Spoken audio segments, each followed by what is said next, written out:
This is the last episode of season 2 of Raf's Cast. We're gonna return in September with our podcast. So Raf's Cast, Tales from MohawkAd, and I'm your host, Rafael Ferreira. I'm faculty at the Mohawk College Advertising Program, and I want to thank everybody who was in the program as an interviewer, former students, also the listeners. And we're going to return in September for season 3. But today we have an amazing chat with a former student, class of 2008, Steve Sanjin. He's now the creative director for Collective Arts. Definitely the most creative brewery in Canada that matches design, new products, and a specific voice into this world. He's also a photographer and being a director, art director in a lot of different agencies, and is a person who never is satisfied with the status quo. Steve is also always remembered by his peers as the creative person from that class. So I hope you guys enjoy, and we are available on any platform: Apple Music, Amazon Music, Audible, and of course Spotify and YouTube. All right, thank you guys. Let's go through the interview, and that's the last episode of season 2. See you guys in September.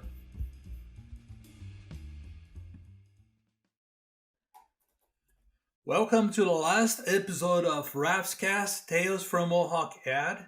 And today I have the enormous pleasure to have here to close in season 2, Steve Sanjin, that was my student from the class of 2008. So this class of 2008, isn't it? Yeah, hello, hey. Yeah. I think it was 2008. Yes, I did my A long research. time ago.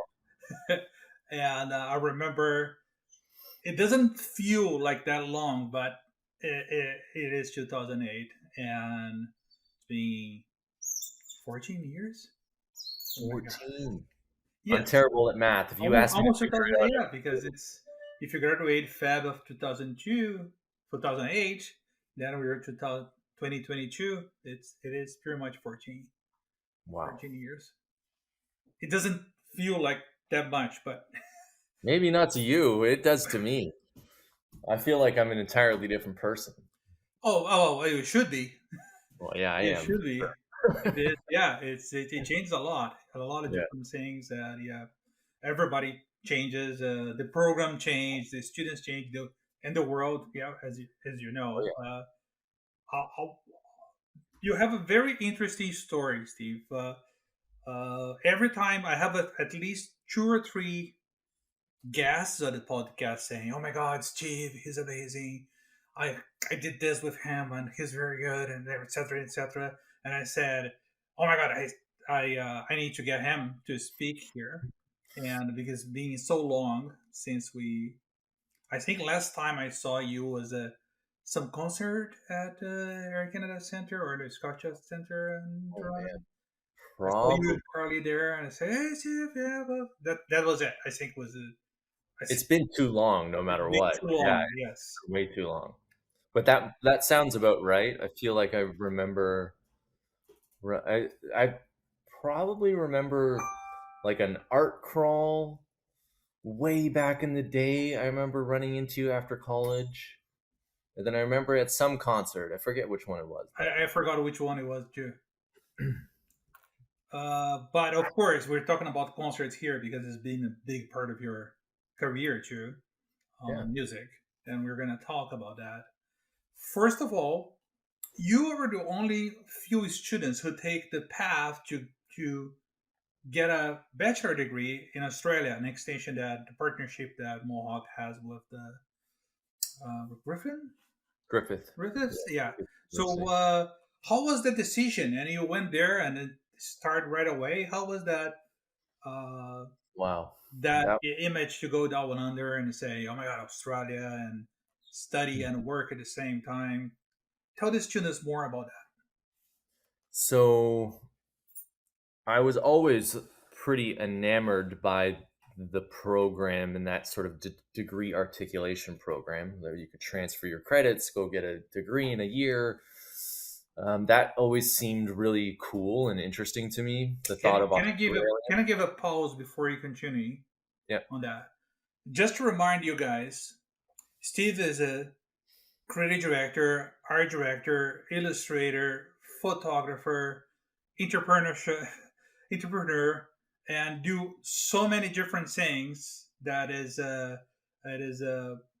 something that I want you guys to hear his story, because he went through different directions and run things at the same time in a way that's I think it's to tell the truth, Steve, is the progressive new way of doing things, and I think you started 14 years ago. So that's it's good to hear your story here. All right, so let's come back to Great. the Australia thing. Yeah, so Australia. Really, at the end of the day, I thought, wow, it would be cool to go down to Australia.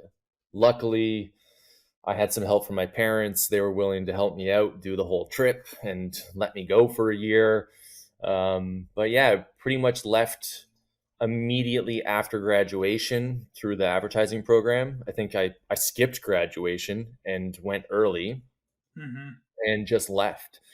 And down there, I think they tried to put me into a bit of a standardized program, which I think the output, hey doggy, the output was meant to be like getting a bachelor degree. It was marketing focused, Okay. like communications and marketing focused. And when I got there and I saw the courses and the programs, I don't know, it just didn't jive with me. I was like, I kind of want to do something more with where I left from Mohawk. Where when I left Mohawk, I was like, I'm going to be an art director, and I was Okay. like, I want to come up with ideas. And I know we dabbled in design, and we kind of got a nice top layer understanding of graphic design, but it was more like coming up with ads and ideas and everything all at once. Hmm. And when I got into Griffith, it was like write an essay on marketing and do marketing this and that. And it just was a little bit not what I wanted. So I started to work with the program coordinators down there to get me the Griffith School of Arts programs. I was like, how can I get as much of that in this bachelor Oh, degree? okay. Because there was like typography classes, there were creative workshop classes, and I was like, how can I take some of that and still put it towards this degree? And it worked Hmm. out pretty well. I Oh, he had, made an adaptation oh yeah, of the yeah, course. and I think that probably sets my path pretty well, as like I've never really been able to kind of like fit in a mold, and Hmm. I was like a very rebellious in nature and wanted to do my own thing. So when I got down there, even in school, I did that. So I took a bit of a hybrid approach. I had some traditional marketing classes, but the majority of it was, um, there was a big project which was just a creative workshop class where it was just one giant creative project throughout the whole semester. And I was working Hmm. with all different types of artists and had no clue where I fit into the mix. So that was a really interesting story. Shh, my dog's crying. Um, and I had like a digital, wow, digital, like I did a lot of digital media arts, and like there was code based programs, but it was code based art.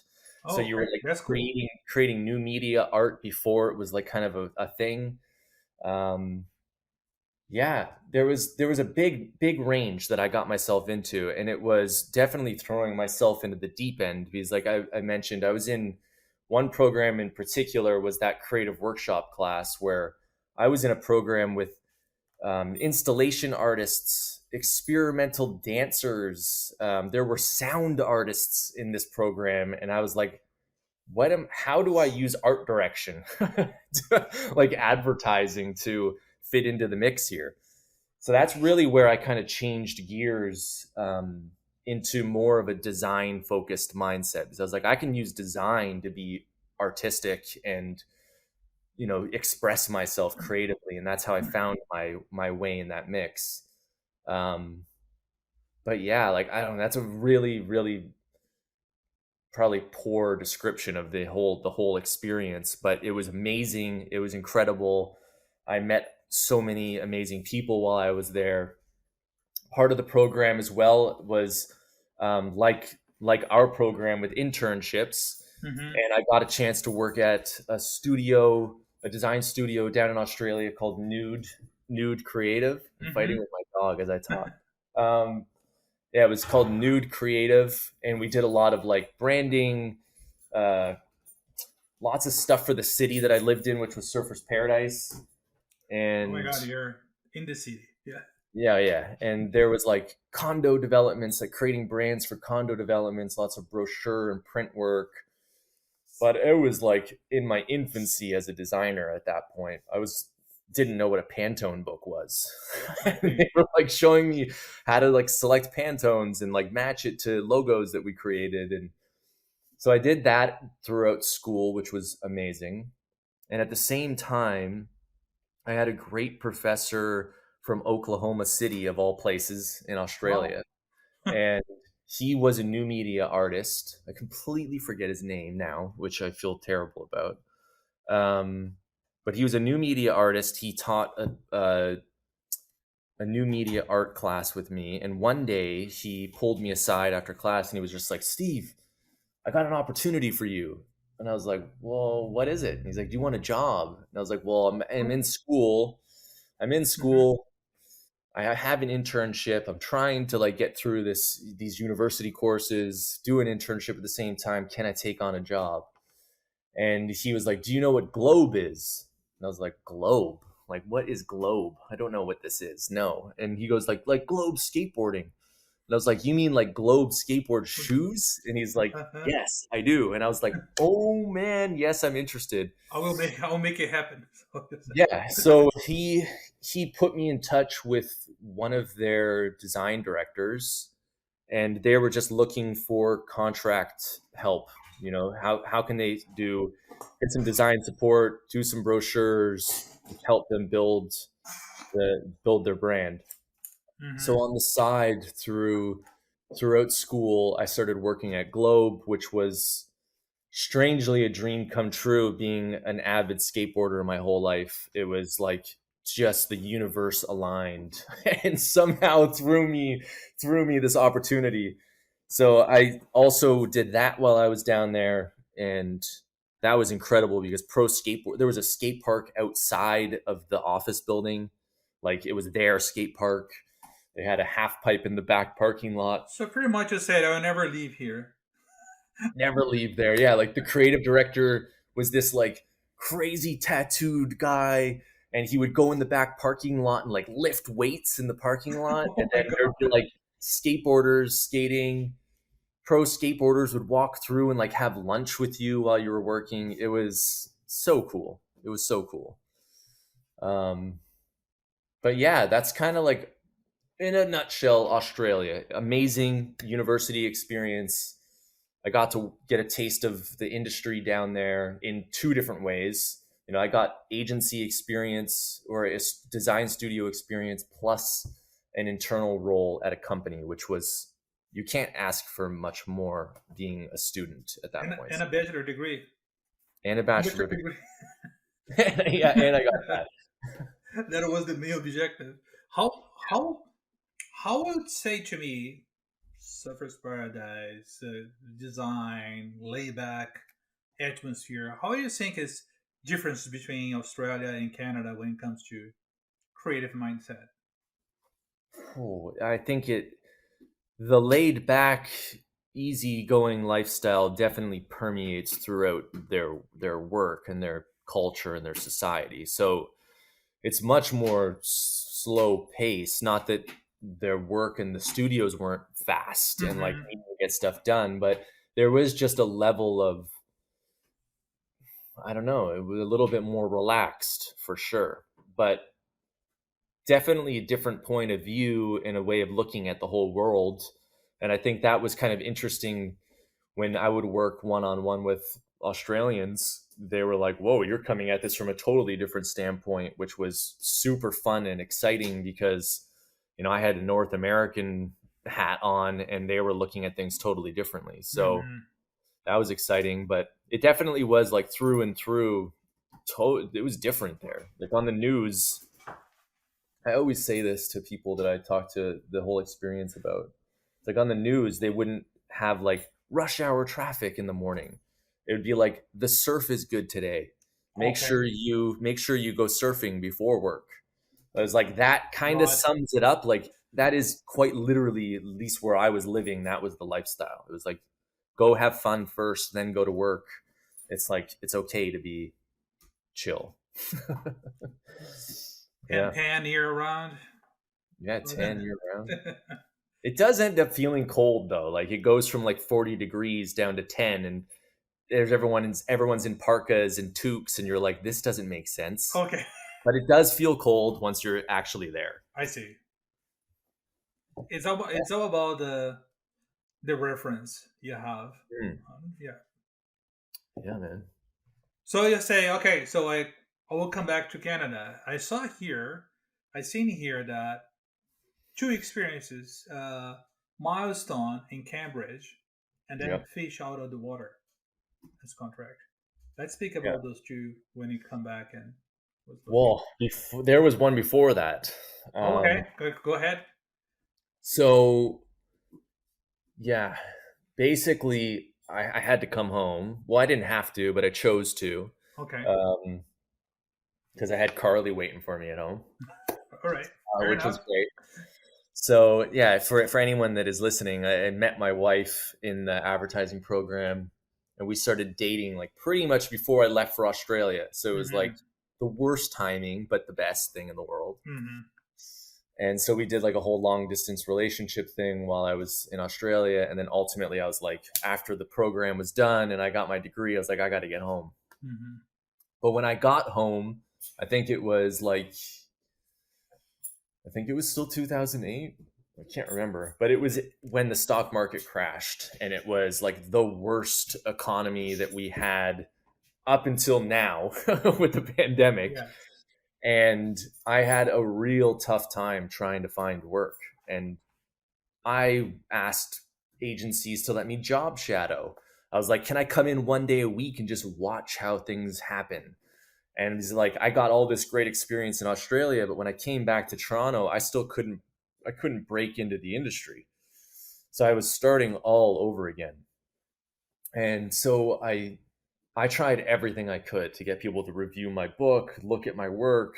No one was biting. They were like, we can't hire anyone. We're laying people off. There's no one wanted me. So I finally found this one small design studio called Arcade Agency. Mm-hmm. And I had remembered seeing them do like a cool Nike website through a clothing brand in Toronto, and their little logo was at the bottom of the website, and it was like made by Arcade. And for I think a while, I had sort of kept an eye on them, thought they were really cool, and it got to the point where I was just desperate for any kind of Of opportunity. course.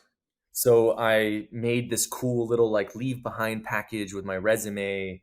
I had like created this cool little card that showed a snapshot of some of my favorite pieces of work that I've done, attached a little USB to it, and just drove from I was still living in Hamilton at the time, and I drove to Toronto with my brother. Uh-huh. Okay. And I was like, Mike, just like I pulled over on the side of the road with like my four ways on. I was just like, just wait here. I'm gonna run in there, and I'm gonna give this to the creative director. Okay. And that really is the beginning of my entire career at that point. I I did my research. I found out who the creative director was at Arcade. It was this guy Pablo Mozo, was an incredible designer, and he owned the company. And I just walked in, and there was a client meeting happening as I walked through the door. Like it was such a small little studio that you walked in and you were in it. Mm-hmm. And there was, I believe, a Nike meeting happening, and they had a great account executive at the time called, his name was Clarence Kwan. And I met him, and I was just like, I've got a meeting with Pablo. and, and he looked me up and down, You could tell, obviously, I did not have a meeting with him. But he goes like, just take a seat. I had to wait about 25 minutes. And then Pablo finally came out and he was just like, I heard you have a meeting with me. I was like, yes, I do. So I sat down with Pablo and I was just, put all my cards on the table. I was like, I know you're not going to hire me. And I was like, the best thing that can happen here is that you can at least provide some feedback on my work, take a look at my package that I made. And for me, if I could land an internship with you, that would be the best case scenario for me. And I was like, I would love to be your intern and just learn as much as I can from you guys. And which was tough because I already did an internship in school. I did an internship technically in Australia. I did Of get my course. first little taste at a job in Australia, but I was again, yeah, starting over. And about a week later, they called me and they're like, "You can come in. You're our intern." So I interned there with another designer. Crazy for 5 months. For 5 months, I was an intern, and I was commuting in by the GO train every single day. And it just got to the point at the end of that experience where I was like, I need to, they couldn't hire me. It was such a small team. It happens. They couldn't put me on full time. So I was like, I got to go. And that's when I ended up getting another opportunity. But at that time, it was such an incredible experience because that was my first my first intro into working on Nike, which was an incredible experience. Specifically, we worked on like Nike 6.0 at the time, which is what their like BMX sort of line was. They also did wakeboarding, so we went up to like Muskokas and we wrapped. I got to design like wakeboard ramps that were going into the water, and like we designed this little space inside with a half pipe and got to brand it and do all kinds of cool designs. I also got to help out working on the 2010 Winter Olympic Games. So they did all the apparel Amazing. design. So yeah, like it was intern level work. I got to do lots of production work and just see how things happened and learn sort of the tricks of the trade. Um, but that was it.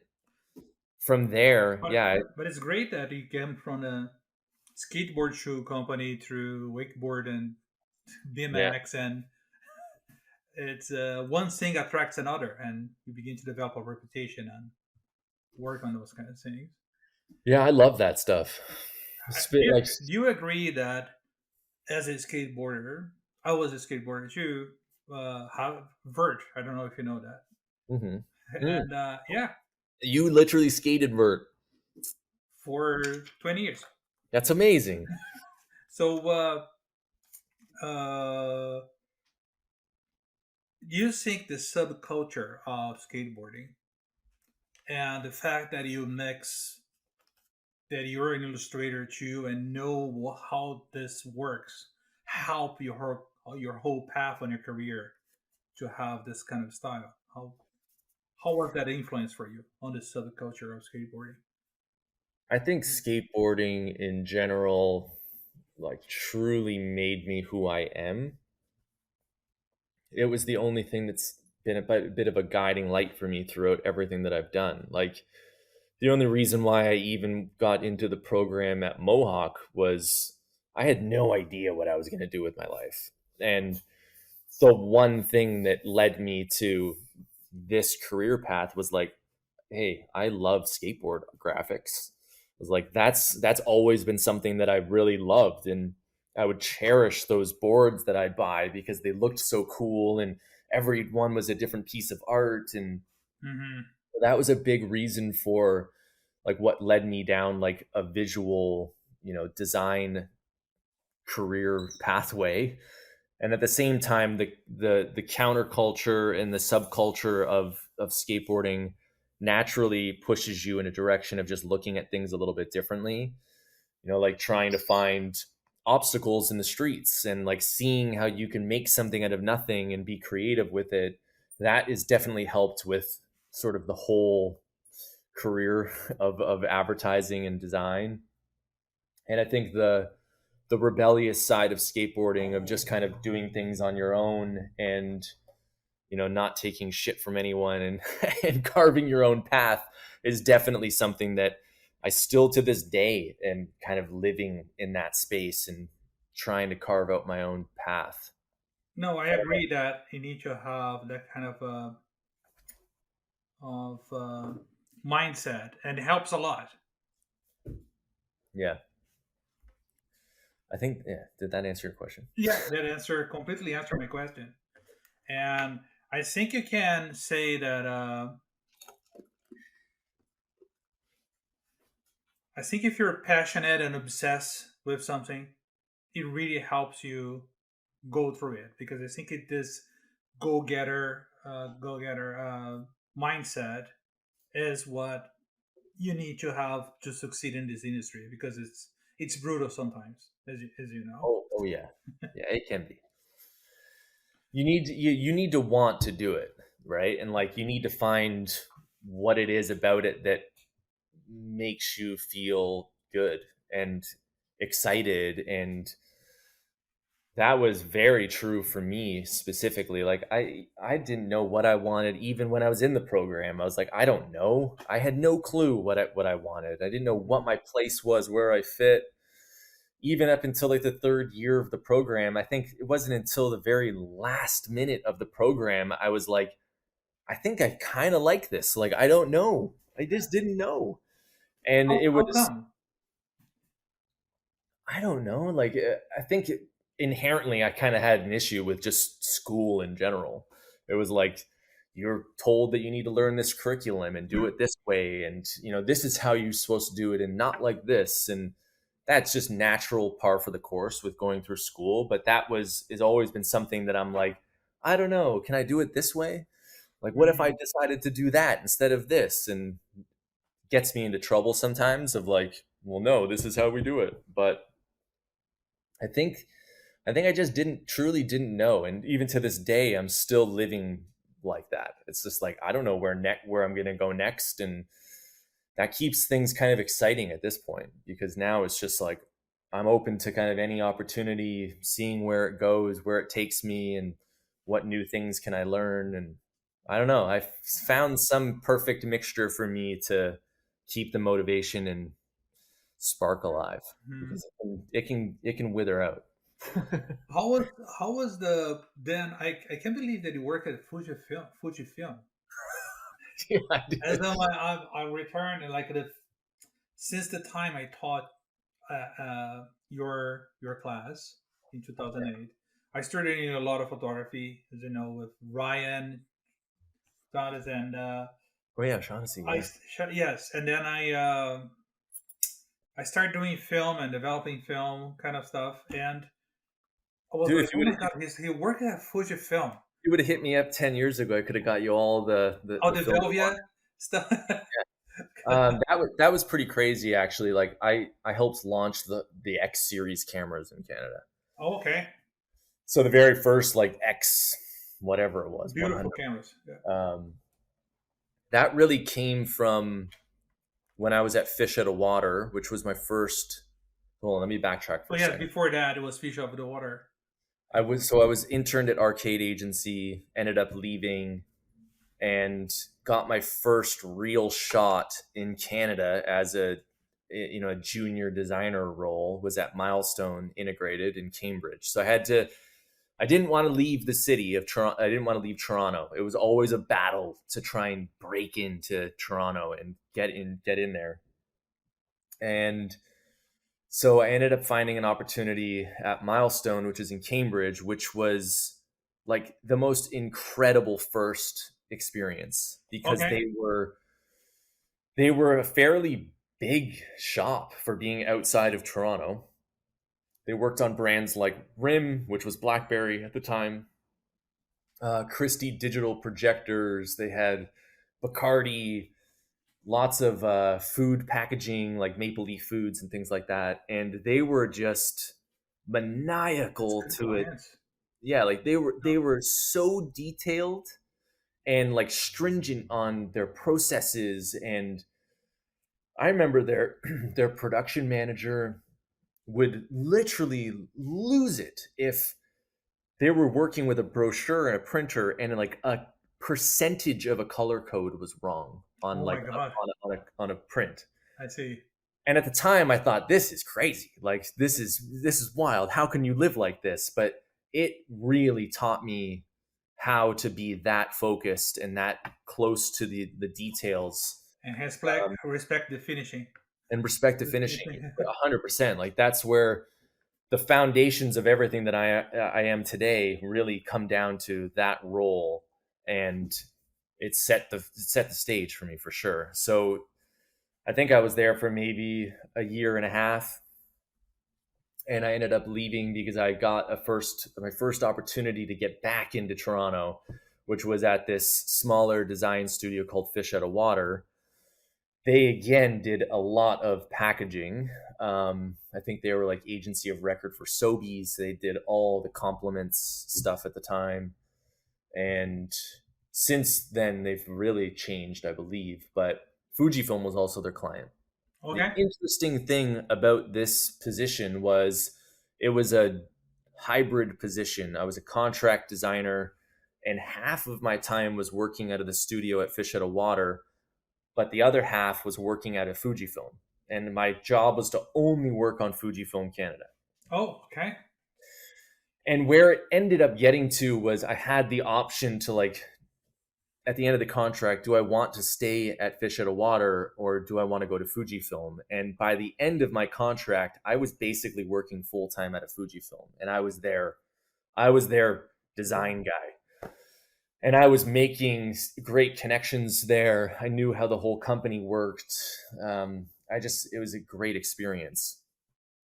I got to do like I did the packaging for like Instax when it first came in from Japan. I got to do the packaging specific for the Canadian market.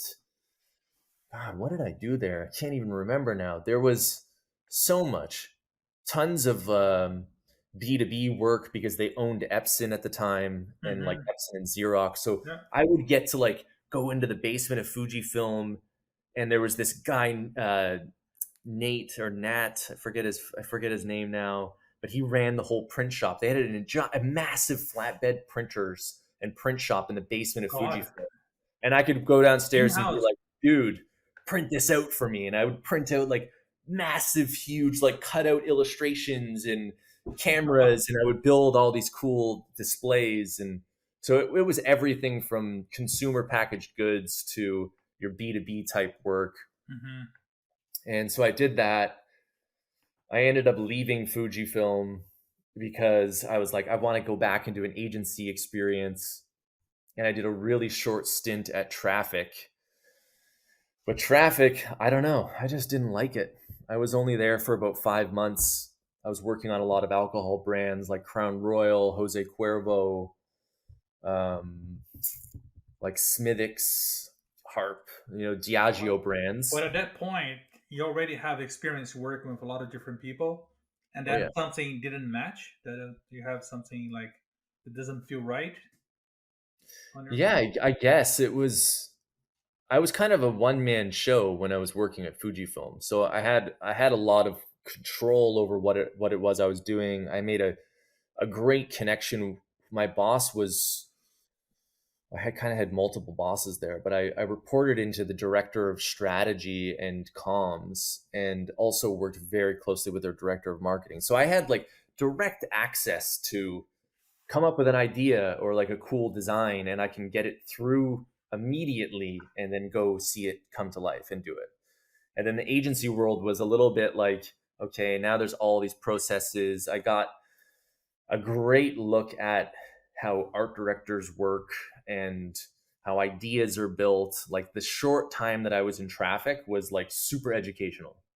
I was like, wow, this is how this stuff is really happening. And it was not a design studio, it was an ad agency. And it was like, Hmm. it was eye opening. But I couldn't find my rhythm there, the opportunity to like be able to create and concept. It was like, just go make this little design pretty.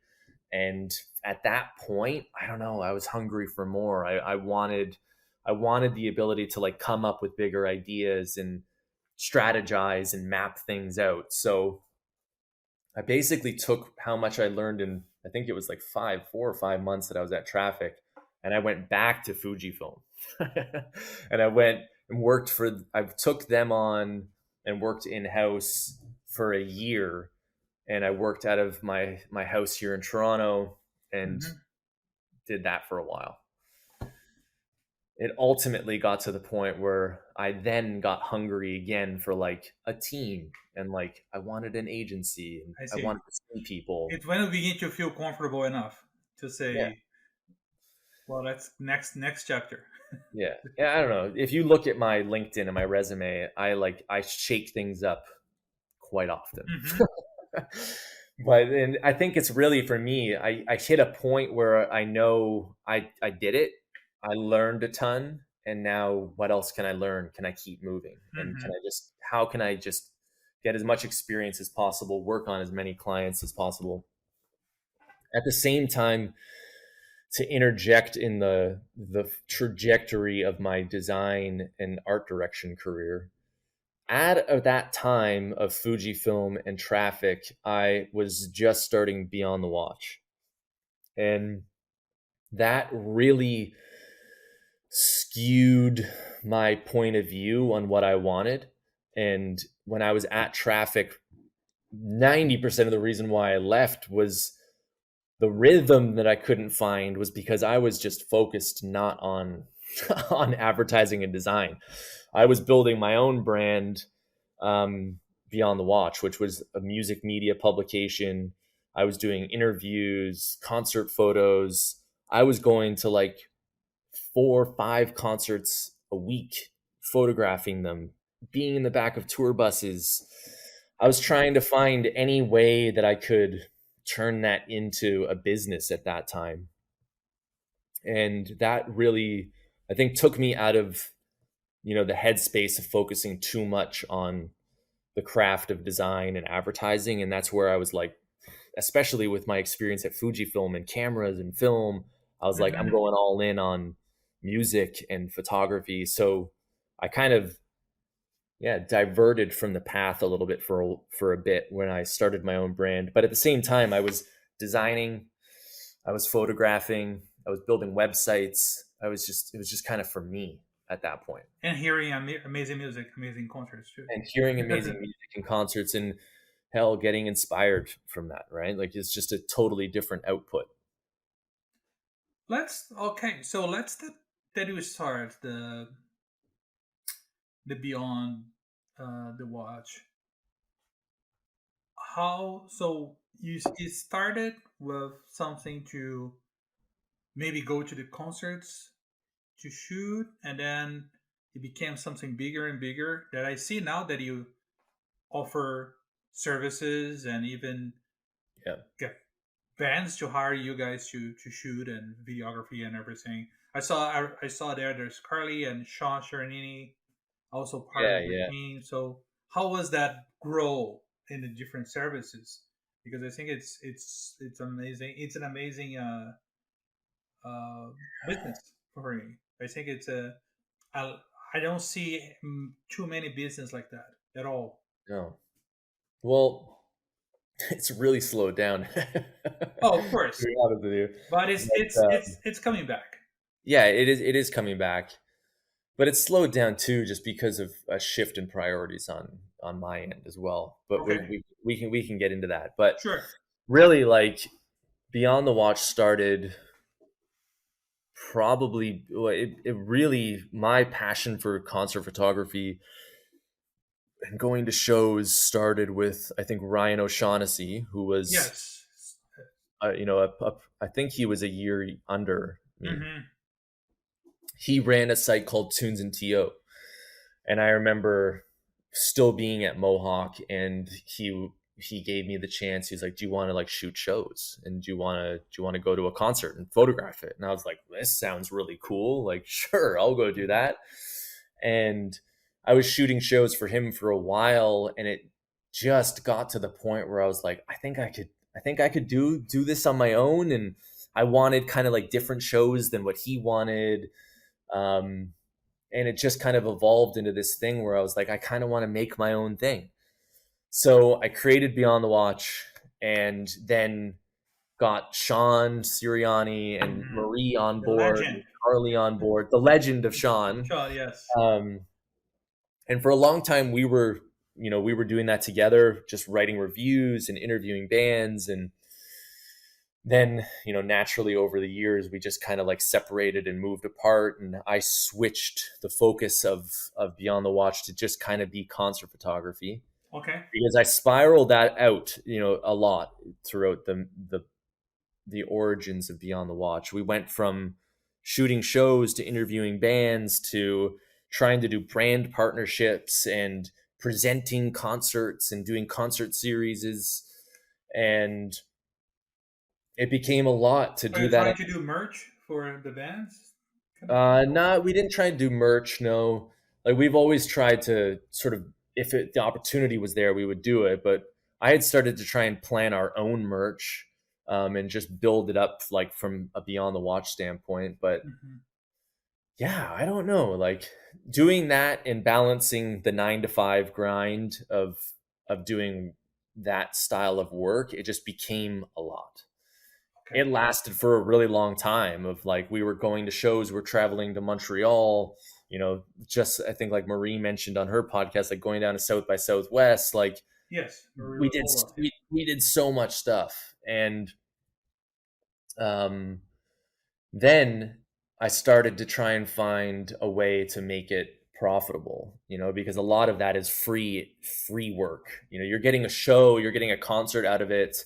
You get lots of cool experiences and you get to hang out with bands, and you can build your portfolio of like taking photos of bands and portraits and things like that, but there's not a whole lot of money in it. It's you're getting a free show most of the time, and that's kind of it, unless you get published and that kind of stuff, which I have, which is amazing. It's Cool. super fun. I think I'm jumping all over the place, but I landed. I photographed at the drive-in in Toronto, and then a big German rock magazine picked up my cover and put it on the cover, which was Oh my insane. God. Yeah, it was so insane. But yeah, anyways, I started trying to make it a business. And so I started trying to work with brands, doing sort of, how to incorporate them into the lifestyle of music and that whole scene. And that's really, not to completely jump ahead, but started working with Collective Arts, and I started shooting shows with Sean. I brought Sean along with me on that one Mhm. to help interview bands, do concert photography, and basically just capture music media for Collective Arts. And that turned into a few different little things here and there, and then it kind of fizzled out because like always I'm kind of jumping ship always and switching gears. But um yeah, that kind of ended up coming full circle How was now. the whole thing at South for Southwest? How was the experience there? So South by Southwest, I actually got to go when I was working at an agency called Central Station. So it wasn't actually through Beyond the Watch. Okay. But then when I was at South by Southwest, I pulled double duty and I was there for my agency, but at night I was also there for Beyond the Watch, and I got press approvals and media passes and I started shooting shows. So I was kind of naturally played two roles in my life where like I'm working a 9 to 5, running, at agencies, doing all that work, but Hmm. then I'm also at nighttime doing concerts and doing all of that. So South by Southwest specifically, I got to go down because of my agency, and then, got the best of both worlds. South by Southwest is incredible. I don't know. I feel like I'm jumping all over the place No, here. no, it's important because if it is part, if Beyond the Watch is part of your career since that time, it's good that it's being time and how you adapt the other jobs through it. Yeah. So it's good to hear. But let's come back to Trevor and Trevor the Peter. partnership. Yeah, Trevor first. Trevor Peter is one of the best experiences of my life. Trevor Peter, yes, Trevor Peter. So to rewind, I'm running Beyond the Watch. I'm working at an agency. I left traffic because I wanted more time to focus on Beyond the Watch. Mm-hmm. So I took the opportunity to work with Fujifilm where I could work from home, which allowed me lots of flexibility to like run out halfway through the day, interview a band, and then stay up till 1 o'clock in the morning and build a brochure for Fujifilm, that kind of thing. After I did that for about a year, like I mentioned, I was like, I kind of want a team and I want people and I want an agency experience. So I applied to Trevor Peter to be an art director and got the gig. Met with their creative director. She was an incredible creative director, and they gave me a shot, and that was really kind of the beginning of taking art direction seriously and kind of starting to lead clients and strategize and conceptualize. Like it was way more involved than just being your kind of typical designer. Mm-hmm. So Trevor Peter was a really small agency at the time, and what did I do there? Got to work on Nike again, which was incredible. We did a lot of Nike running Canada and some hockey stuff. We did lots of experiential ideas. I remember one project we worked on, me and the owner of Trevor Peter, who's a great guy, Chris Cook, super creative, strategist, account guy, creative in his own right. I remember we concepted this crazy idea to take over an abandoned warehouse, which is now the Museum of Contemporary Art in Toronto, but it was the Tower Automotive building, and it was vacant and had toxins in the basement. Wow. And we came up with this idea to have a winter running event where we engaged the whole community of Toronto runners. I know where it is. It's near the junction, isn't it? Yes, yeah. Yeah. Yeah. So before it was the museum, it was terrible. It was a cool, like, derelict old warehouse building. Mm-hmm. And we had set up all these run routes and programming for runners to basically we created this big event. I forget what it was called. It was something like We Run the Night or something like that. And you had to do different running routes, collect these big, giant, colorful orbs with your run teams, and bring them back into the building. And just to visualize that already looks cool. Like this. Oh yeah, and every time you would collect these orbs and bring them back into the building, you would unlock a level of the warehouse, of the abandoned building. It was a crazy, like, interactive light show from outside. You would see like every floor get lit up green, and it would be like, boom, this floor has been unlocked. And then every time you would come back, each floor would unlock and unlock and unlock, and eventually it just turned into like a wicked dance party in the basement. And that was kind of like, imagine the logistics to make this happen. It was insane. It was a theater production, really, at that point. And we got to come up with the whole thing and see the whole thing through and make it come to life with, the help of many people. But that was kind of like, the nutshell of the type of stuff that we would do there. And like, they also did like your traditional advertising and media as well, but there was always this like really fun grassroots experiential side of it. And I was an art director there for a while, and then I want to give a little bit of a stop here. Sure. Just to get everybody. So if you want to check the Beyond the Watch, it's beyondthewatch.com. And then for Steve Portfolio is thehourishhere.com. And I see here a project for Trevor Peter that you did here for the Project North. Yep. Looks amazing. The typography looks amazing. Looks like you did the whole thing. Can you tell a little bit about this project? Yeah, so that one was I see helicopters, I see backpacks, I see tons of amazing things here. That was one of the coolest things. That was definitely the coolest thing I've done I did at Trevor Peter. And that was honestly a dream brief. The brief came in from the client, and it was, we want to create a winter running event that is unlike any other. I think like it didn't come probably exactly like that, but that's what the takeaway was. And there was no boundaries at that point. And like the crazy warehouse idea, which was super complicated and convoluted, Mm-hmm. we sat down again and we came up with an incredible idea called Project North, and which was before We the North. Okay. And it What is that? basically was another winter running event where we engaged our running community, because at the same time we ran run clubs throughout the whole city. So I got to brand run clubs throughout every neighborhood in the city.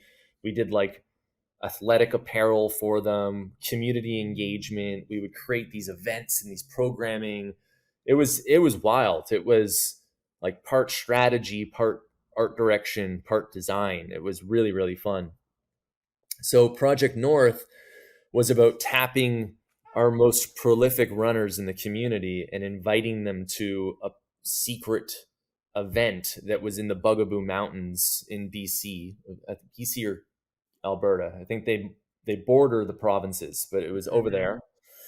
And we basically created this whole program, the identity from scratch. I hand did the typography and the design with the help of my great production designer JR. He helped me figure out how to even program the typography so it actually worked. Mm-hmm. I was like sitting there drawing it all out and like creating it, and I was just like, how do I actually make this thing? So we like spent all night one night learning how we could do it, and then figured out how to do it, and it was so fun, so amazing. But yeah, it was wild. We created these invites. It was super mysterious. Runners received an invite with no context other than you're going to be gone for 2 or 3 days. Pack your bags, show up to this meeting point that we had, which was we leased a building on Richmond Street, downtown Toronto, which was their like home base for Nike running. It was the main run club, and they were told to show up there one day, and then they basically got put on a plane, flew out west, got on helicopters, and then flew to basically a heli only resort, which you could only get there by Oh my helicopters. God. Okay. So that was as good as it gets, man. It is. Sounds as good as it gets. Yeah, and big brand like Nike, I remember it was a really tedious process of working with um, the global Nike Global in Portland. We had to send everything over. They had like one time slot a week where you could send it to Portland and have them review your work. And I approved. remember, yeah, we went through tons of iterations, and I remember feeling so defeated, being like, wow, like I can't get something past these creative directors at Nike. Like they're Mm-hmm. not buying into this thing. And that's when I finally went like, I need to go full tilt on this thing. And that's when I designed all the typography. I did it from scratch. And then luckily they were like, yes, this is great. So that ended up Okay. becoming like a wicked badge and patch that was on all the apparel. Did a full design sort of system for that program. It was on the helicopters. We had flags. It was super cool. That was a really fun program. And that, yeah, like that was kind of my that was, I have a strong love for working on Nike, and it's because of those types of projects. And yeah, that was one little piece of Trevor Peter though. At the same time, I was doing like big out of home campaigns for Carlsberg, Mm-hmm. doing lots of alcohol campaigns. We were doing big pitches for like Ciroc vodka at the time. I got to work on Nando's Canada, which was incredible. So Yeah. fun, Nando's flame grilled chicken, which I became in love with that brand when I was in Australia. So it was kind of another full circle moment where I got to work on this chicken brand that I loved eating down there. Yeah, that was cool, man. Trevor Peter was wild. tons of great people. I can still consider them my family. We used to go on agency-wide trips with Trevor Peter. Instead of doing like bonuses and like giving you raises, well, you would get a raise, but instead of doing like a big bonus program, if they hit their profit margins, they would take the whole agency on a trip. Oh, So, that happened with me too. dude, It it's really so did. amazing. We went to Nicaragua and surfed for a week and like just partied, had the time of our lives. Then the following year, we went to Mexico and rented this like mansion on the beach. Like I couldn't. If I got kicked out of the industry tomorrow, it would have been worth They're it like, He'll be just like, just I because of did that my part. experience. But yeah, Listen, well, I see at that point that you became senior director, senior designer, man. and from that, what is the decision to change from that for the end partnership? It was a super super hard decision. Like I said, like I still consider them family. Like I still am in contacts with them, and I talk to people all the time from Trevor Peter those days. And it really comes down to this kind of drive that I have to not settle, like, and just keep doing the same thing. Like I had gone through, I think I was there for maybe 2.5 years. I can't remember how long exactly. And I just hit a point where I was at that threshold where I knew, like, yeah, I could stay in this role. I could continue helping build the creative team and leading these clients. Mm-hmm. But I wanted to like keep expanding and like learning and evolving as a creative. And I had always kind of gone at agencies and design studios a little bit differently. I've always been at smaller shops, never really been to a big agency. And the And partnership was just starting out in Toronto, had just won Telus from Taxi. They were in upstart mode, and it was seemed like a really cool opportunity. And I got headhunted and made the tough decision to kind of leave my really close knit family at Trevor Mm-hmm. Peter and take a shot at the big agency world. And yeah, I was only there for like 9 months, I think, and it was a lot. It was a lot. My first day at Trevor Peter, I was there until 2 in the morning on day one, First day. first day. And it was a great experience, don't get me wrong. Like Mm-hmm. I got to see a lot of stuff. I worked with some incredible creative directors that would fly in weekly from London, from Oh UK, my the god. UK. They were like, it was in such a startup mode that they were pulling in CDs from London, from New York to like present to Telus. They were flying in from New York and London just to present like a social campaign. It was really wild. And that, you can't really prepare for those types of experiences. Mm-hmm. I remember being in a boardroom and there were like 20, strategists, creative directors, the senior leaders of the company. Shh, my dog's barking. There were senior leaders of the company that had flown in from London and New York, and they're standing behind me live on a massive, like 100-inch TV projector as I'm building a deck in creative, and they're going, change this, change that, cut that page, move this page over there, and you're sitting there just doing it live. Oh my god.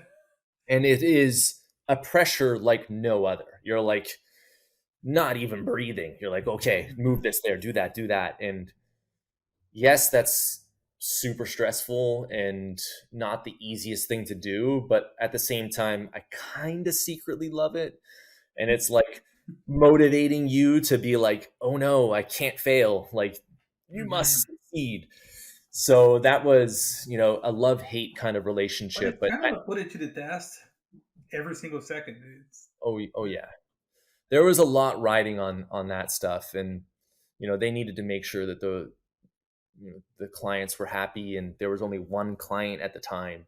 Now they're thriving. I think they've got like Toyota, Sapporo, and it was just yeah, it was craziness. And for me personally, coming from such a smaller shop, smaller, group of people that were really like just like me, and I felt like I finally kind of fit into a mold.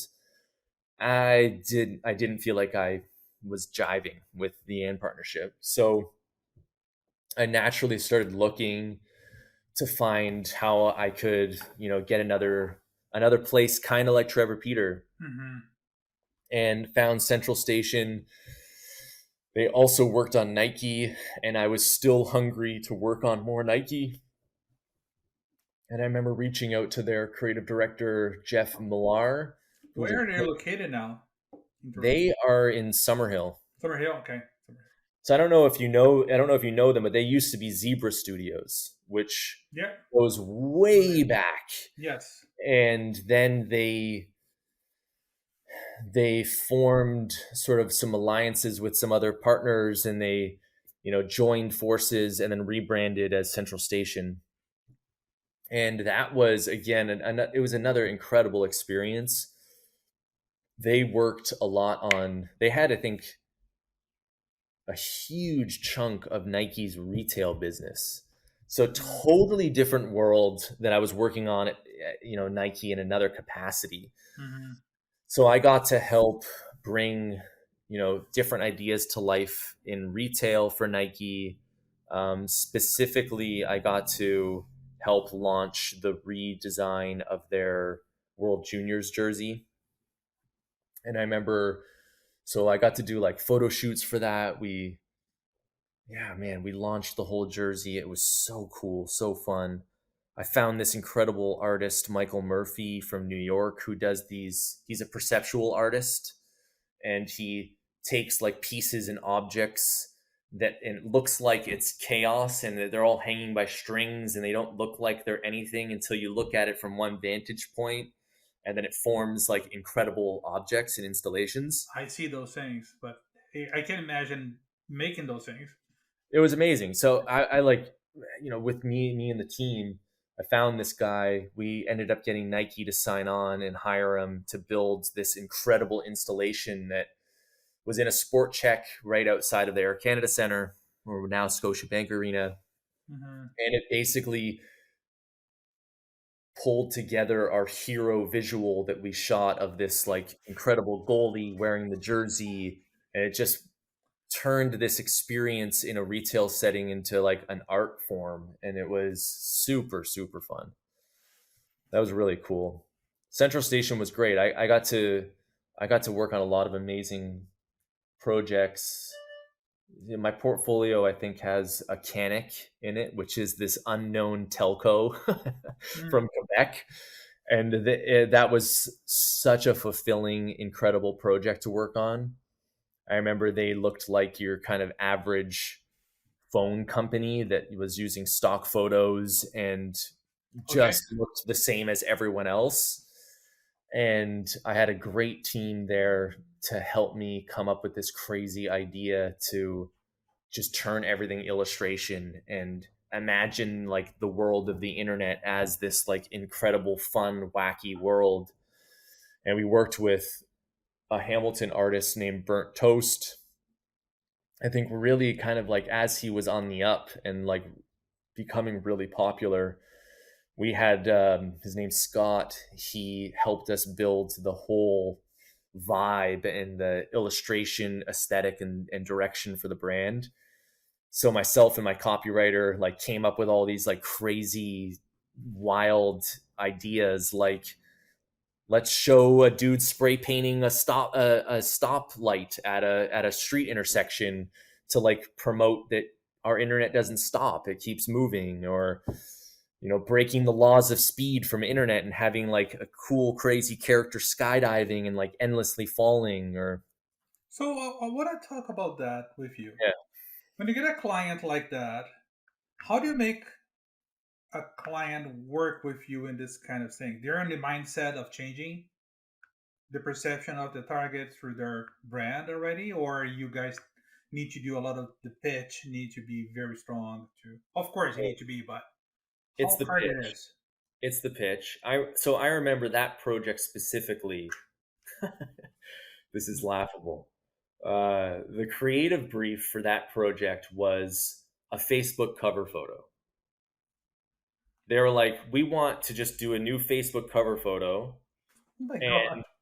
and and do something new. And they were like, and whatever, it's going to be an interim step. Whatever we do for the Facebook cover photo, that is going to kind of set the Gone. course for the brand for the next like 2 to 5 years. And I was like, what? What is Like, what are you talking about? And so I like naturally was like, what the hell? And I questioned that. And I was like, there's no way that this Facebook cover photo that we have like a week to do is going to determine the brand and where it's going. So it started with that, which was really, unusual? Where did you I'll start? chalk it back up to kind of, my rebelliousness of being like, I love to be like, this brief is shit. Or Yeah. like why would anyone think that this is right? But at the same time, you saw a huge opportunity. Yeah, oh yeah, 100%. And that really was the inception of it, of being like, okay, we need to start thinking about this thing. What could we do? And then it was really just salesmanship and coming up with a great idea. Not just me, but my partner and our account director. It was really myself, my copywriter Kyle, and our account director Rebecca. The three of us kind of really just went all in on this thing. Oh, and our account director Matt McChesney as well. And yeah, man, it started with just trying to do something different and standing out. And the client didn't expect it, didn't ask for it, and we found a need and a purpose to do it. And it really just started from there. And it was about selling it through, showing how it could live, really proving it out, and I don't know, having fun with it and loving it. I think that's kind of what got it to happen, was that we were so passionate about it. We loved it so much and wanted it to happen. We had a great client in Quebec, and she went all in with us, and it turned out to be really, really fun. We rebranded the whole thing. We created brand decks, developed the tagline, the whole illustration direction. We wrote manifestos. We created animation videos. Man, it was really cool. That sounds like a really fun project too. Yeah, and then at the same time, they had a sister company, which was actually the bigger of the two, called Distributel, and Hmm. we did the same thing there and followed suit with creating this whole animated, illustrated world. And we developed like a little mascot character for the brand, which was this fox that we called Scout, Hmm. and it was so fun. It was so fun. So let's talk time now. Sure. A project that was supposed to be a 1 week. How long did it take to run the whole thing from Oh, it was pitch and then to production? months.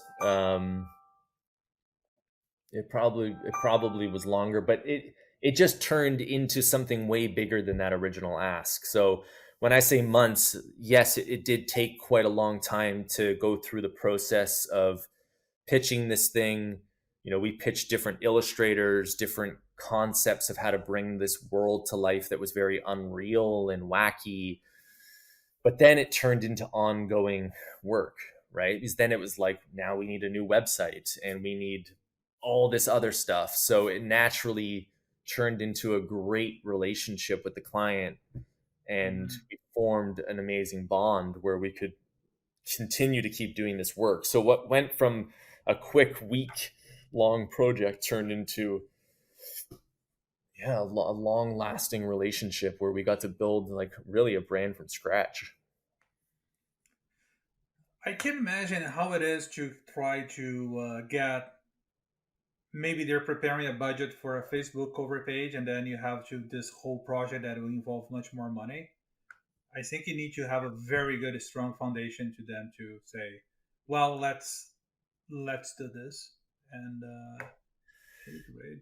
Yeah, and Central Station as an agency was great for that. Like they lived by this ethos of arrive together, and Okay. there was a great understanding between agency and client, and there was never really these big reveals of like, hey, you asked for this and we did this. And it was like out of left field. There was a lot of, walking them through the process. We started to, um, bring them into those sessions, tissue sessions, bringing them into the creative process. So that helped with that kind of stuff. But yeah, a lot of the times, even if you have a great idea, the money's not there and it's not what they asked for. So it kind of, again, was another perfect opportunity. It just kind of, it worked out. But I will, yeah. But the important thing is keep trying to push Yeah. hard, and yeah. So we've been 3 years there, Steve, and I see here Origin, and then we're going to talk about that. You from Century Station, you went to be a senior design lead first, and then an ACD. How that happened? Yeah.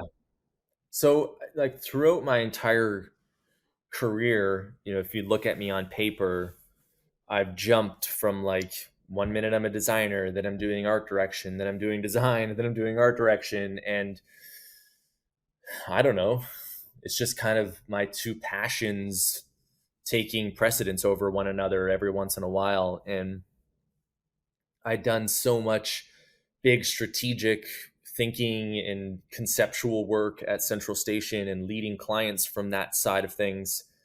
And I was hungry to kind of get back in the weeds and design stuff. And the exciting thing about Origin was they were based in Whistler.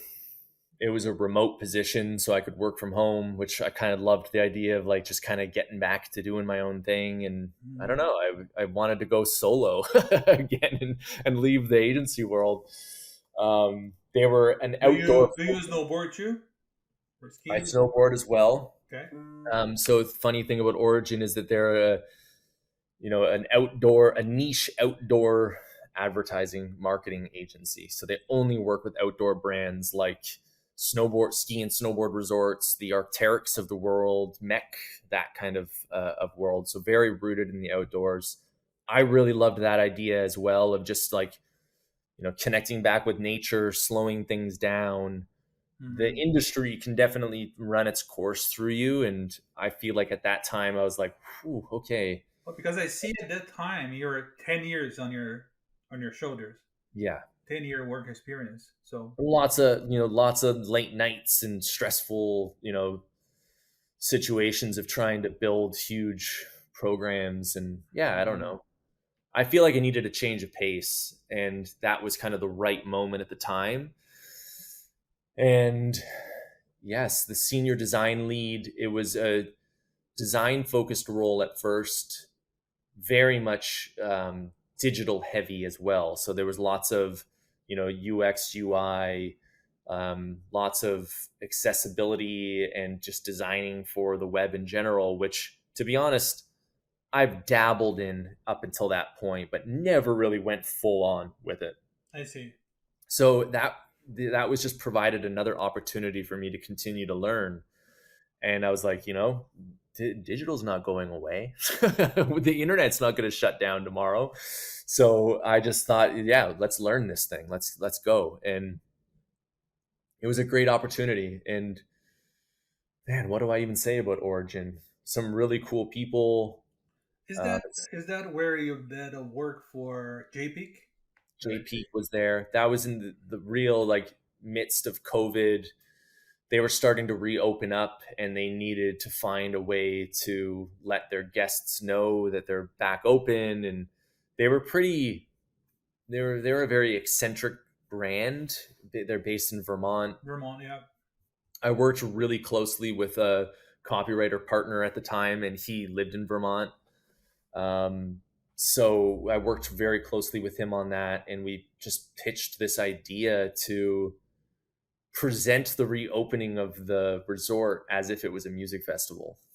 Mm. So we worked with an incredible illustrator based in Montreal who the brand had worked with a little bit in the past, and just made it look like it was a music festival poster and showed all the amenities that were opening up as if they were headliners and a concert lineup.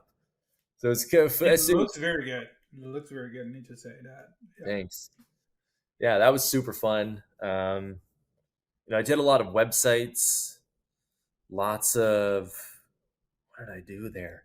Man, I got to create the brand for Endless Surf, which is this pneumonic wave technology company that is starting to make inland surf parks, Oh, okay. which is Those ones with artificial waves, that artificial perfect waves. waves, Yeah. perfect waves. It is so cool.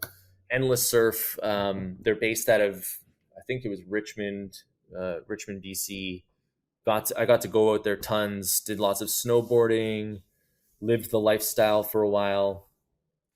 One of the last things I worked on, which was pretty much almost exclusively for a year during the pandemic, was GH Bass, which is a pretty iconic footwear company in the States based out of, uh, I think it was Maine. Okay. Don't quote me on that. But they were like the first outdoor sportsman shoe back in the day. And they're known for like penny loafers and whatnot. And they had a desire to build an outdoor brand and get back into their legacy of outdoor footwear and create a footwear brand. So they reached out to Origin. They had this name, Bass Outdoor, and they were like, we don't have anything else. Bring it to life. And the interesting thing about Origin is I started as a senior design lead, evolved into an associate creative director, which really ended up being, um, again, a nice hybrid of all the things that I've been in the past, which is part designer, part art director, working very closely with the brand strategists at the company. And man, what we did was we created brands and did tons of brand guidelines and working very closely with positioning and brand strategy. And Bass Outdoor was, again, another dream project where I A got lot to of the brand. clients look extremely interesting to work with. It was crazy. It's being rolled out all over the States right now. And it was hard to let that go when I when I left because it was my baby. But I got to do all the branding for that, planned all of the advertising. We did lookbooks. We did crazy photo shoots for them. Man, it was another full on whirlwind of a project that incorporated everything. So how I would tell with the vast experience you have shooting concerts Yeah. and doing other photo shoots, of course. How many of your projects you shoot yourself, or you prefer to? I will just do the art direction and manage someone to do the shots for me. I don't want that hassle to happen. I would say throughout the years, there's always bits and pieces that I'm doing myself. Like kind of your more run and gun. I don't know if it's social stuff, smaller scale stuff. Like there's lots that I've taken on over the years and done myself. But the bigger things, like big Nike campaigns or the stuff that I did for Bass Footwear, it's you know getting a professional that is dialed into that particular aesthetic and that Hmm. what we're trying to get after. Like, yeah, I've never really tried to take it on myself to that degree, but it helps with the experience that I have in photography and just knowing what to look for and how lighting works, and it's always helped. And I will say, like, just to completely be random at the moment, but Beyond the Watch has helped for those things, but developing that brand on the side for fun has probably been the most important piece of my portfolio out of anything else I've done over the years. One of the main things that I've always shared with every role I've ever talked through was Beyond the Watch. I'd pull it up, be like, look what I did. Like I'm running this thing. This is what I do after hours. This is what I do for fun. I'm shooting photos. I'm designing things. I'm doing this. So I can't stress enough the importance of like having some form of an outlet on the side, because not only was it a release from the kind of day-to-day grind of work and Hmm. it allowed me to have an outlet, but it also was something that I could use to help project me forward as well. But yeah, I don't know, man. Origin was really cool though, just to jump back to that. One thing that I will tell you is I want to ask. I ask everybody who have that shift in the career. how was the changing from to be a ACD and that decision to be a ACD and say, oh my god, now I'm managing people than actually put my hands in.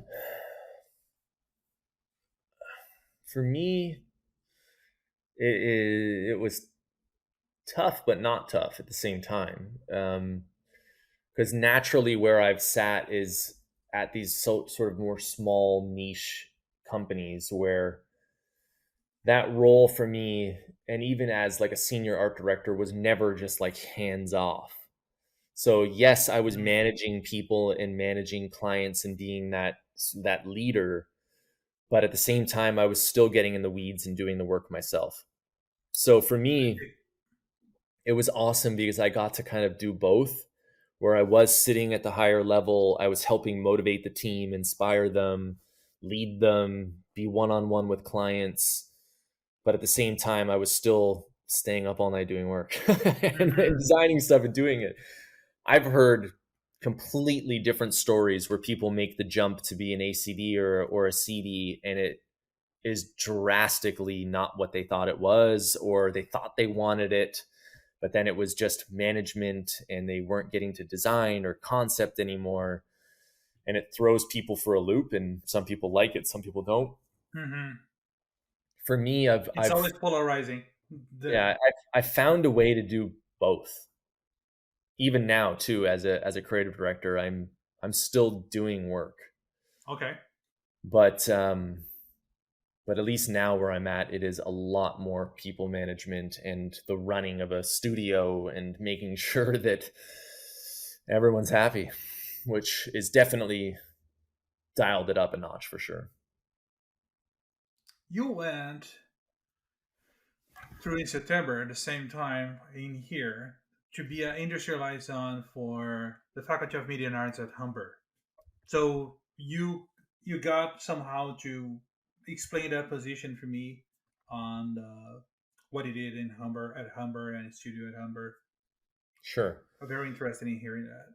So the Humber experience really came from a friend of mine that was a fellow art director that I worked with at Central Station. He somehow got involved with Humber, and they were looking for additional industry professionals to build a team to essentially be a go-to resource for students to just pick brains and like learn about the industry and have people that are actively there currently working and just be a liaison or mentor sort of situation. Mm-hmm. So basically, I was with a lot of different people from all kinds of different disciplines. There were some like UX designers, UI designers, art directors, designers, and we would get paired up with different programs. So I would always sit either in like art direction students or design students, and we would coach them. We would help them. We would have like different one-on-one sessions with them, talk about their portfolios. We'd Mm-hmm. review like their resumes, cover letters, things like that. But really, at the end of the day, it was just to provide thought leadership and give them insight into our unique experiences in the industry. So there was lots of like recording videos and like telling them basically the story I'm telling you now of like how I Mm-hmm. got my start and how it works from my point of view. Um, but yeah, that was kind of that situation. So yeah, on the side, I was also I was also doing that. So I was doing that while I was at Origin, and that kind of just ended now for me because I've just changed. I needed to focus on my 9 to 5 entirely at this point. But yeah, it was fun. It's fulfilling. I love working with students and hopefully giving them a little bit of an inside look at an alternative approach because I feel like I kind That's of went exactly into what I the want to hear from you, Steve. yeah. That you have an unorthodox approach on things, and I think it's very cool. It's good to hear that kind of stories there.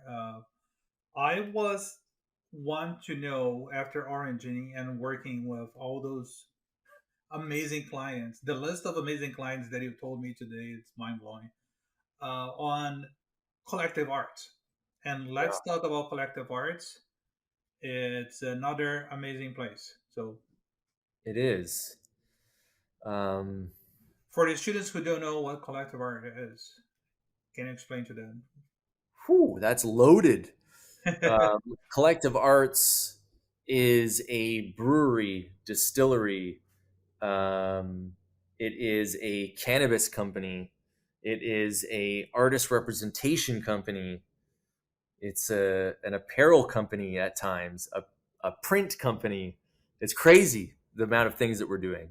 But probably the most exposure that people have to it is that we're a brewery. We're based in Hamilton, but it is so much more than that. It's really really cool. Um, Collective Arts really is another full circle moment for me because through Beyond the Watch, I was working with Collective Arts, just doing music media, photos, videos. Hmm. Fast forward, almost a decade, and saw there was an opportunity to run the design team and lead the creative output for the company, and ultimately, yeah, landed a creative director position. So what I'm doing there now is running a small team. We've got some great designers. I think two different designers, with myself included, a content creator, and some interns here and there. And we are the creative output for the company.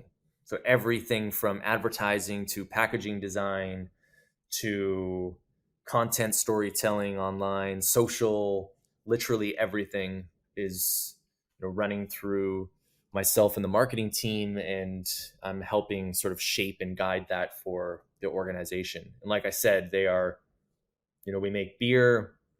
We've got an incredible spirit line of gins and rum, and we're expanding to that. We've got our sister company, which is Collective Project, which is a cannabis company. We do cannabis drinks, and which that is hopefully going to expand into some other products. Yeah, man, it's crazy. Designing apparel, like elevated, sweet apparel, which is kind of fun because I was dabbling with that from a branding perspective with Bass Outdoor at Origin, and now it's like getting into the nitty gritty of, I want rope stitching here and puff print this, and Hmm. this is the shirt that I want, and that, and Well, it's that's when the years of experience come together, and you know how to make things pop. And, exactly, and and I it's see, honestly, I it's see here. If for the students who are hearing, I pretty much know that a lot of students know the brand already.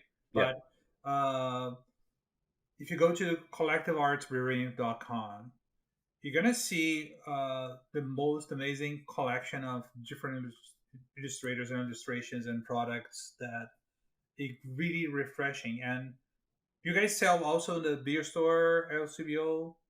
oh yeah, Okay, yeah. So we've got global distribution. You'll find Collective Arts in Europe, China. We've got a brewery and tap house in Toronto, which does small batch limited release beers, which are super tasty and really cool. We've got a brewery in Brooklyn in the works. We've cool. got a space in Costa Rica. Well, It's it's complex. There's tons of stuff happening with the brand. because for the students who are hearing, the design of the can, for example, we have this perfect purist kind of a almost international typographic style, so this style clean structure, and then you have this whole contrast with those amazing illustrations coming together in this in this colors on it. I think this kind of a reflection on the two completely two different styles. It what I never tried the beer, but I can guarantee that the cans are amazing. And I know that just the cans itself doesn't sell a brand. The beer are, I can guarantee 100%. that if I drink it, it will be good beer. So, Yeah, the creativity on the outside is only as powerful as what's inside, right? So there's mhm. it's quite incredible. It's really, premium products to drink and to look at. It's exciting times, man. We're rebranding. the core packaging system at the moment. Okay. So that should be going, not the, not the logos, but that packaging design system of how it all works and how we feature the art.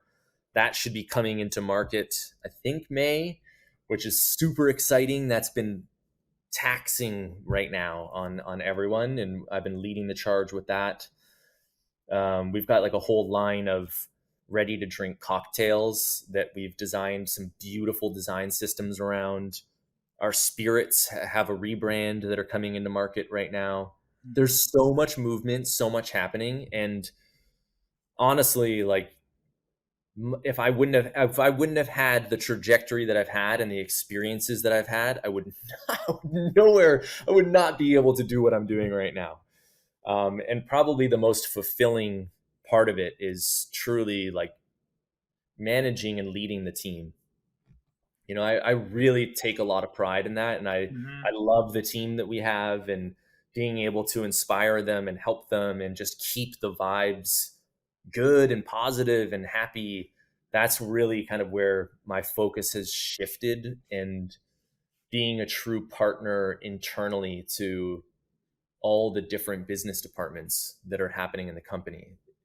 It's wild to go in house because it's a completely different experience than at an agency, and it really takes everyone being aligned Mhm. to do great work. So it's yeah, it's a dream come true. Another amazing opportunity that I've got. It is an amazing opportunity, and I'm telling you, it looks amazing.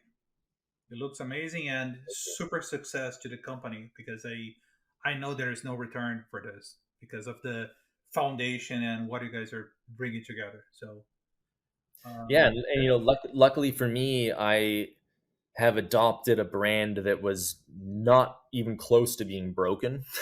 mhm.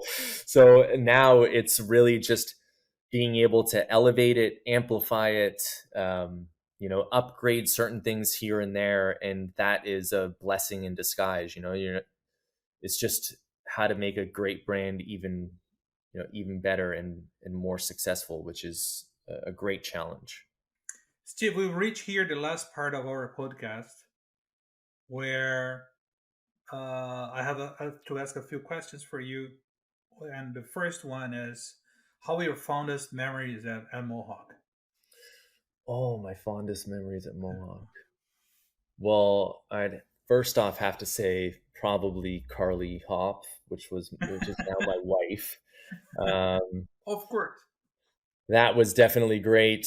Meeting Carly was I think I was in every single class with Carly through the 3 years, which was wild. And friends didn't turn into Not too more than many that. relationships with the students that are 3 years together at the college survive that. But Yeah, no, that was congratulations to amazing. both.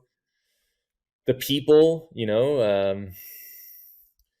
the experiences with like Marie Rupolo and Sean Mhm. Sirianni and Dave Lemaines and Dave Greger and Andrew Simons, like most of those True. people I am still extremely close with. And I couldn't ask for anything more than that. There's just the connections that were made. How, we're all kind of connected throughout the community. It's amazing. So that lifelong friendships and love, which is great. Mohawk was just so fun to like get my first experiences with a Mac and Mhm. learn literally how to use a new computer system, which was wild to at the time.